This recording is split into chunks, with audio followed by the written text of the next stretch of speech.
I know a lot of our listeners struggle, and they have the chipping yips.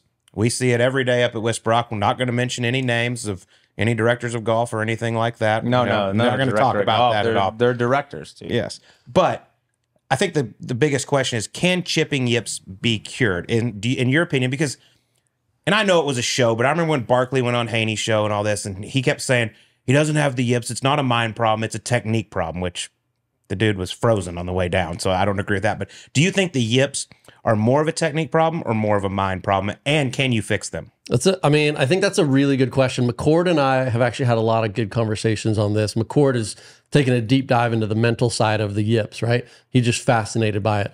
I've taken a deep dive into the technical side of the yips. I think at the end of the day, it's a combination of both, but it also depends on how long has that person been in that chipping yip state where they're just frozen, they're fearful, right?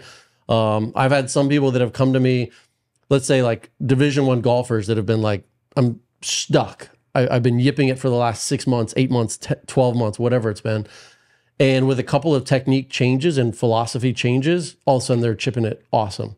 But they don't have the same amount of scar tissue as someone that comes to me that says, I've been in this for 12 years. I finally found your stuff.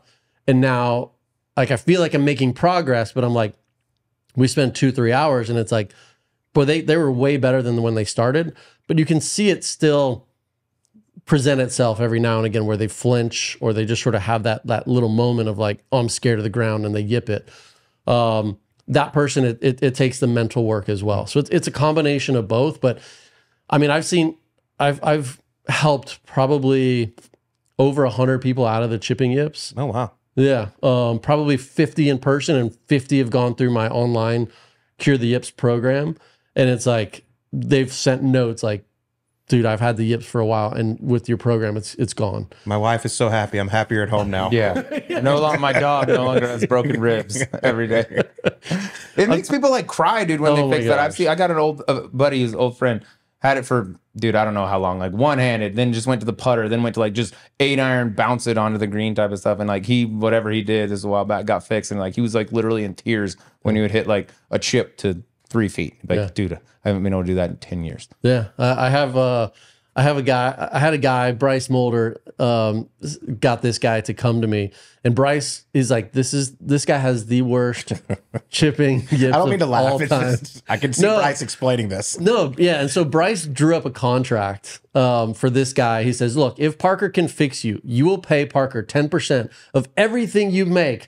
I'm not going to mention the notorious LA club that he's a member at.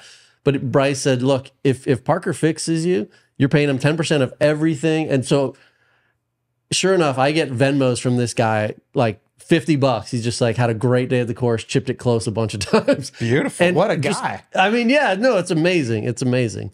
But anyway, like it's pretty fun to see these people like exit out of being so fearful of something and then actually feeling like, oh, if they can get great at it, they'll actually want to be like, oh, I want to show off. Mm-hmm. But I would say if we can get them out of the yips part of it and the fearful part of it and get them into serviceable, like that's a huge win. It just amazes me, like, I mean, how fast it can happen. Yeah. I mean, you see guys like, I mean, Graham Dillette was so open about it when it happened to him. I mean, one of the best ball strikers on the PGA Tour, had a great career out there, and then all of a sudden one day just got the flinches. Yep. And literally couldn't play. I mean, he withdrew from Memorial, and he put it out there on social media. He's like, look, I'm struggling with the chip and yips. I'm going to try to go figure this out. Yeah, it basically ruined his career. Yeah, we saw Tiger deal with it here in Phoenix, too, right? I mean, he got it real quick. Yeah, yeah. All it takes is like one weird one. It's always the greatest ball strikers, too. Like, you never see the guy, probably because you're hitting 16 greens, you only chip twice. Like, your technique's probably not as good as the guy missing 12 greens around. But, like, Brock McKenzie, I would go back to. Like, that guy, to this day, one of the best pure ball strikers hitting it out of the middle of the face